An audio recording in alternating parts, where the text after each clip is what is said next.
when the BJP West Bengal unit has faced charges of internal dissension and sabotage from within. If you remember, Mukul Roy, who had, and this is also not the first time that that Shubhendu Adhikari has come under, his leadership style has come under question mark. If you remember, Mukul Roy, who was number 2 to Trinamool Congress Supremo Mamata Banerjee, who switched side and joined BJP, he was also reduced to a minor puppet player, and he was not allowed the kind of, the number 2 election machinery which he used to run. And many believe that after the first debacle, many thought that when he left and blamed Shubhendu and others, many thought that that corrective measures will be taken. But the BJP was extremely gung-ho after 2019's performance, which was a miraculous performance. They won from 1 or 2 to 18 straight away. And but then the assembly election was a bit of a dampener. But they felt that their chips are rising as far as West Bengal is concerned. And what will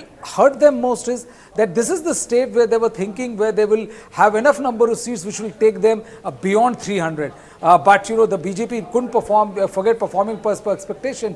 They were 6 seats less than what they won in 2019. And I think what Dilip Ghosh is saying is something which is shared by many in the state BJP. And the bigger challenge right now which is emerging for the Bharatiya Janata Party is to look for a structural overhaul in key places, place like Uttar Pradesh, place like West Bengal, place like Haryana, place like Maharashtra, because the Haryana and Maharashtra are going to go to polls, in the next 3-4 months. So there is another bigger challenge, which is right now staring at BJP much bigger than formation of the formation of the government and allocation of ministries. Brijesh, look at how the TMC is reacting. Former Rajya Sabha MP Shantanu Sen has said that whoever sabotaged the party is a matter of analysis, but the fear is that the way BJP is losing seats in West Bengal, it will soon be like Congress and CPM. This is how the Trinamool Congress is now reacting to this.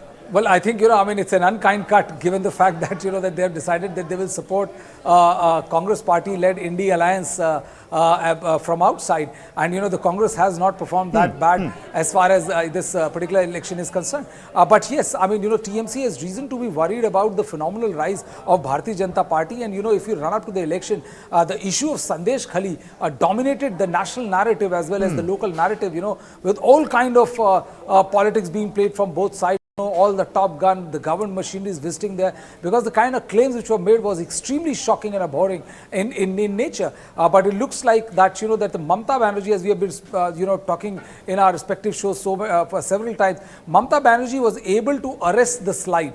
And it's reflecting in the final numbers which has come out.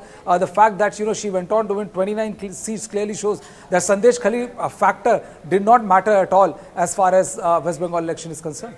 All right, Brijesh Pandey with the latest details from the newsroom. Thanks, Brijesh, for joining with us and helping us out with this particular story. We've got an interesting story to take a look at that's coming up next. Do pay heed to this one as well. Turn courts have won in some states, but some turn courts have lost in others as well. Whilst all the internal rumblings are coming to the fore, all in the run-up to the swearing-in ceremony that's most likely to be taking place on the 9th during this weekend, let's take a look at how the turn courts fared as well. Now, in the 2024 Lok Sabha elections, nearly a quarter of the BJP's 442 candidates were defectors who joined the party between 2014 and 2024, between these 10 years, a proper decade. Now, take a look at this. The BJP's defector gamble, it seems like flopped, with 69 out of the 110 candidates who switched to the party during the Modi era losing this time around in the 2024 polls. Out of the 26 candidates who joined this year,